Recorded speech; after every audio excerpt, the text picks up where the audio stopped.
Salut tout le monde et bienvenue dans cette nouvelle review comics avec au programme la review de Superman Saga numéro 8 dans un premier temps, puis celle de Superman Saga hors série numéro 1. Donc je vais essayer d'aller assez vite dans cette review pour éviter de faire une vidéo de plus de 20 minutes. Donc je vais commencer sans plus attendre par le Superman Saga numéro 8, par le premier numéro qui vient à savoir Batman Superman numéro 6, scénario de Greg Pak et dessin de Brett Booth. Donc j'avais pas aimé la première partie de cet arc le mois dernier et je dois dire que ça s'est pas arrangé ce mois-ci. Je vais commencer par ce qui m'a moins dérangé dans le numéro, à savoir les dessins de Brett Booth. Bon, il est fidèle à lui-même, c'est plutôt beau dans l'ensemble, mais c'est pas non plus, je trouve, parfait, loin de là. Il y a quand même des pages très très sympas, faut dire ce qui est, mais ça reste beau dans l'ensemble sans être non plus incroyable. Il y a une double page quand même qui envoie pas mal du lourd, c'est celle-ci. Après, bon, comme je l'ai dit, c'est pas non plus une grosse claque visuelle, je trouve. D'ailleurs, donc j'ai oublié de le préciser, mais c'est comme le mois dernier, hein, l'arc est construit dans ce sens-là, et non dans le sens traditionnel qu'on peut avoir quand on lit un numéro. Au niveau du scénario, là c'est vraiment le point qui fâche en ce qui me concerne. J'arrive vraiment pas à rentrer dans l'histoire, ça me plaît vraiment pas. Qu'est-ce que ça raconte Batman Superman numéro 6? Donc c'est la suite du numéro précédent, comme voilà, c'est un peu obligé ça. Donc on a les personnages qui contrôlent, les joueurs qui contrôlent en quelque sorte les super-héros vont enfin se rendre compte que ce qu'ils font, c'est que c'est dans la réalité, c'est-à-dire que si Batman se fait tuer, c'est vraiment Batman qui se fait tuer, non pas un hologramme ou quoi. D'ailleurs Batman qui va ressusciter un peu comme ça, avec une raison qui est donnée, mais bon voilà, c'est un peu tiré par les cheveux, je trouve. Voilà, moi franchement je n'aime pas des masses cet arc, je trouve ça vraiment particulier. Peut-être qu'il y aura des gens qui aiment, mais moi personnellement je rentre vraiment pas dans le délire de Greg Pak.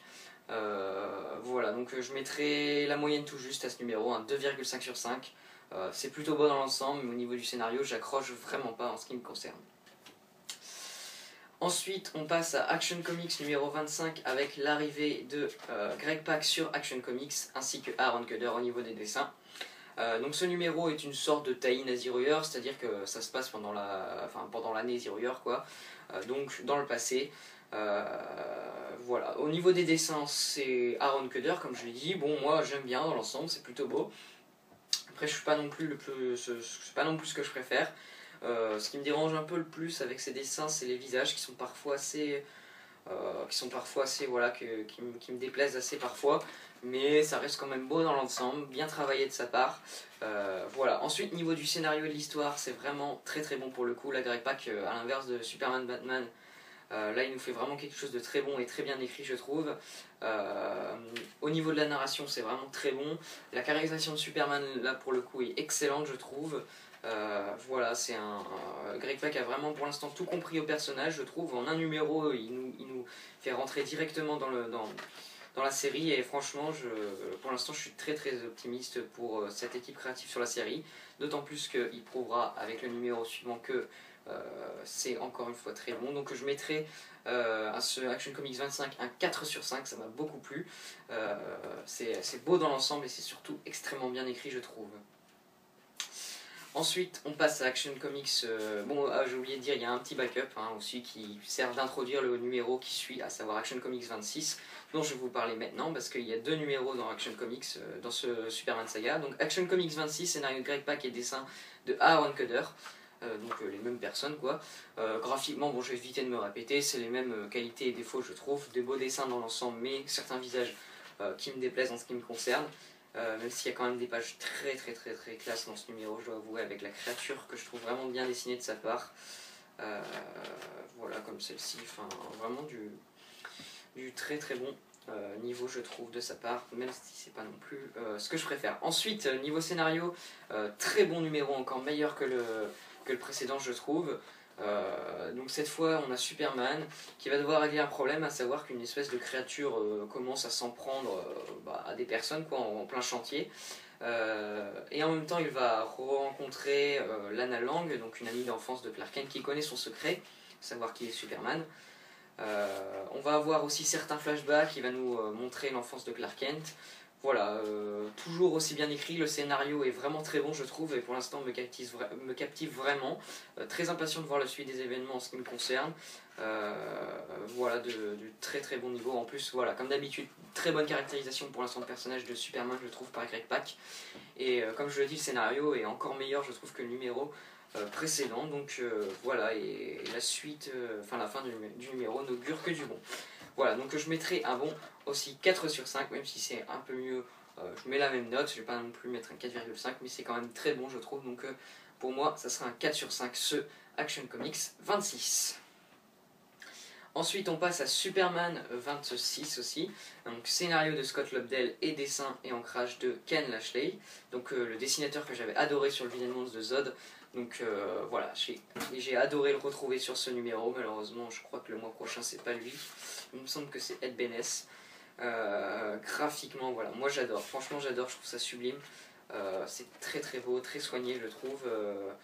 Les visages sont vraiment très réussis de sa part, de très belles pages. Donc voilà, moi j'ai vraiment complètement adoré les dessins sur ce numéro. Donc ça a pas mal aidé pour me faire aimer ce numéro, parce que pour le coup j'ai bien aimé Superman. De toute façon la guerre, enfin ce qu'on avait eu le mois dernier, je me rappelle plus du nom exact donc je vais éviter de dire une connerie, m'avait bien plu, et là bah voilà, c'est pareil, c'est ce que Scott Lobdell fait de bien quoi, et là il maîtrise bien. Donc là dans ce numéro on a Superman qui va essayer d'aider Lois Lane tant bien que mal. Elle a développé depuis peu des pouvoirs psy, on va dire ça comme ça. Sauf qu'elle est dans le coma, mais elle arrive quand même à communiquer avec Clark Kent. Elle sait désormais que Clark est Superman. Donc voilà, très bon numéro qui va s'intéresser vraiment à la relation entre les deux personnages de Lois et Clark. Voilà, moi j'ai vraiment bien aimé. La fin du numéro montre l'arrivée de Parasite. Et je dois dire que ouais, je suis bien impatient de voir ce que ça va donner le mois prochain, la suite. Donc je mettrai un 3,5 sur 5 à ce Superman numéro 26. Et enfin on termine par le meilleur du magazine, à savoir Superman Wonder Woman numéro 3, scénario de Charles Soule et dessin de Tony Daniel. Et c'était vraiment excellent ce numéro, il était vraiment excellent. Grosse tuerie, qui nous montre, comme le numéro précédent le présageait, l'arrivée de Zod, qui s'est échappé de la zone fantôme. Voilà. Donc un très bon numéro je trouve. Graphiquement c'est magnifique je trouve. Voilà, avec une petite apparition de Batman dans le numéro. Qui d'ailleurs c'est quelque chose que j'ai beaucoup aimé de la part de Charles Soule, c'est voilà, les dialogues, les interactions entre Batman et Superman qui sont vraiment très bien écrites je trouve de sa part. Pareil que d'habitude, la relation Superman-Wonder Woman extrêmement bien écrite de sa part je trouve. Voilà, Charles Soule maîtrise vraiment ça et ça fait vraiment plaisir. Au niveau du scénario en lui-même, très bon. Donc comme je dis, c'est Zod qui s'échappe de la zone fantôme et qui se retrouve en plein désert. La Justice League of America va arriver sur place et va essayer de régler le problème, et il pense que c'est une menace. Et il va s'en prendre à Martian Manhunter, sauf qu'à un moment Superman va arriver et il va tout simplement se charger de Zod et l'amener dans sa forteresse de solitude, parce que pour l'instant Zod n'est pas vraiment hostile, il est juste un peu déboussolé et cherche la personne qui s'appelle Faora, personnage qui a été introduit dans les comics suite au film Man of Steel, que moi personnellement j'ai adoré, mais bon ça c'est pas le propos de la review. Voilà, donc excellent numéro, j'adore de plus en plus cette série, le scénario est très bien, l'écriture excellente, les dessins sont magnifiques, Tony Daniel est vraiment excellent sur ce numéro. Donc voilà, moi c'est un gros coup de cœur sur le numéro, le meilleur numéro du mag à mon sens, donc je mettrai un bon 4,5 sur 5, et je suis hyper impatient de voir le numéro suivant qu'on aura en mi-septembre, vu qu'il n'y a pas de mag en août. Voilà, donc Superman Saga numéro 8, petit bilan avant de passer à la review assez vite sur le Superman Saga hors série 1. Un bon magazine dans l'ensemble, que ce soit Action Comics sous l'écriture de Greg Pak qui est vraiment très bon et ça commence vraiment très bien. Superman nous livre un bon numéro plutôt intéressant. Superman Wonder Woman continue sur sa lancée et devient vraiment très bonne à mon sens. Et enfin on a voilà, le petit bémol du magazine, à savoir Batman Superman, où je n'apprécie vraiment pas cet arc, mais après c'est peut-être qu'une question de goût, mais voilà, peut-être que certaines personnes aimeront, mais moi j'entre vraiment pas du tout dans le délire que Greg Pak essaye d'opérer. Voilà, donc un bon mag dans l'ensemble, ce Superman Saga 8. Je passe ensuite sans transition à Superman Saga hors série numéro 1, qui contient le crossover non pas Nurse, Krypton Returns, ou le retour de Krypton en VF. Au niveau du contenu du magazine, on a le Villain Months sur Elle, on a l'annual de Action Comics, un numéro de Superman, un numéro de Supergirl et un numéro de Superboy. Alors, que dire sur ce HS numéro 1? Dans l'ensemble, j'ai moyennement apprécié. Voilà, avant de commencer la review, je préfère prévenir, moi j'ai moyennement apprécié. Quand j'ai commencé à lire avec le Villain Months, j'étais vraiment pas du tout confiant, je sentais vraiment très mal ce crossover, parce qu'il faut dire ce qui est, le Villain Months écrit par Scott Lobdell et dessiné par, je ne sais plus comment il s'appelle, parce que Dan Ruggens, je l'ai vraiment trouvé très très mauvais, et ça me mettait pas du tout en confiance pour le crossover, je le sentais vraiment mal. Là, faut dire ce qui est, c'était voilà, parce que là où la suite du crossover est dans l'ensemble bien dessinée, là pour le coup, je trouvais ça pas forcément très beau. Et en plus, Scott Lobdell nous faisait ce qu'il peut faire de pire, donc voilà, j'ai vraiment pas du tout aimé ce numéro de Villain Months. Donc à ce moment-là, je me dis, bon, je le sens très mal ce crossover. Puis, à partir d'Action Comics, Annual 2, c'est allé mieux, parce qu'en fait, bon, faut se dire que le Villain Months, c'est plus un prologue que le crossover, c'est-à-dire que le crossover, je pense qu'il peut se lire sans le Villain Months, mais bon voilà, c'est quand même un bon ajout de la part d'Urban. À partir de là, j'ai commencé à un peu plus apprécier. Bon, déjà on a l'arrivée de Kenneth Rocafort qui fait beaucoup, faut dire ce qui est. Voilà, donc avant de passer vraiment à la review, je vais resituer un peu l'histoire. Donc qu'est-ce que ça raconte? C'est tout simplement Elle qu'on avait aperçu dans le crossover Elle on Earth qui refait surface. Qui apprend que tout simplement il n'était pas vraiment kryptonien. En fait, c'est tout simplement une personne issue d'une expérience qui est voilà, à la base il n'était que des cellules, si j'ai bien compris. Et donc voilà, il est vraiment en colère, on va dire comme ça. Et son but, maintenant ce qu'il veut faire, c'est tout simplement retourner à l'époque de l'ancienne Krypton. Et il va éviter sa destruction et va en prendre le contrôle. Sauf qu'en faisant ça, il va créer une espèce de paradoxe temporel qui se met à détruire un peu tout l'univers.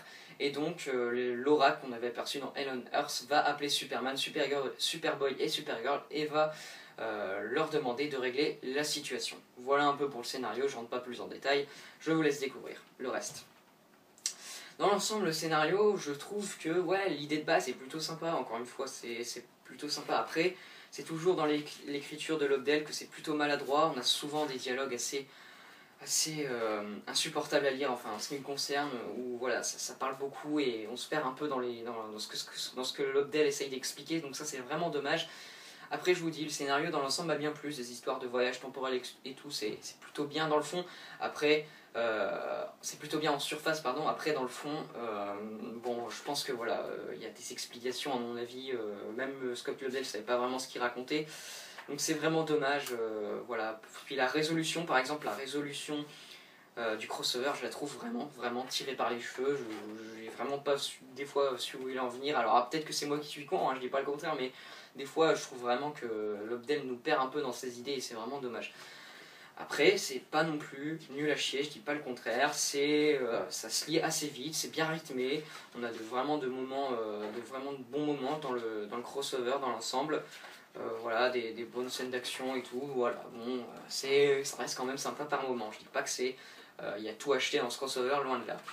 La partie qui est vraiment très bonne dans ce crossover, c'est les dessins, que ce soit Kenneth Rocafort qui nous fait, mais alors là, c'est magnifique, quoi. Le découpage, les dessins, c'est sublime, c'est vraiment à tomber par terre, je trouve.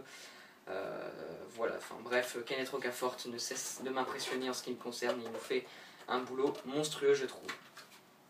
Ensuite, on a Ed Benes qui fait aussi un super boulot en ce qui, je trouve, qui se charge de la partie Superboy. Voilà, moi je trouve ça vraiment beau dans l'ensemble, Ed Benes, et ça fait plaisir. Ensuite, on a la moins bonne partie, c'est celle de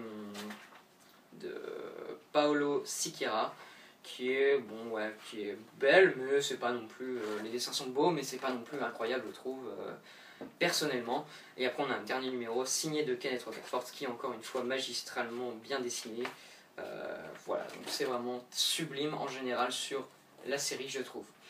Voilà, donc j'espère que que je me suis bien exprimé pour la review de Superman Saga hors série 1. Voilà, j'essaye vraiment d'aller assez vite parce que j'ai pas grand chose à dire franchement. C'est plutôt moyen, je mettrai la note générale du magazine que je mettrai, c'est un 3 sur 5. Il n'y a pas tout qui est acheté dans ce crossover, loin de là, il y a des bonnes idées dans l'ensemble, le scénario est plutôt bon.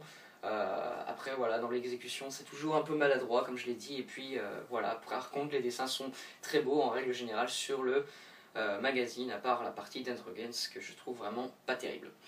Voilà, donc est-ce que je le conseille? Oui et non, enfin oui voilà, je me mouille pas vraiment. Je le conseille si vraiment vous avez le budget, que vous... Voilà, excusez-moi pour cette coupure, j'ai eu un problème de matériel, donc je disais, est-ce que je le conseille dans l'ensemble? Je dirais pas vraiment.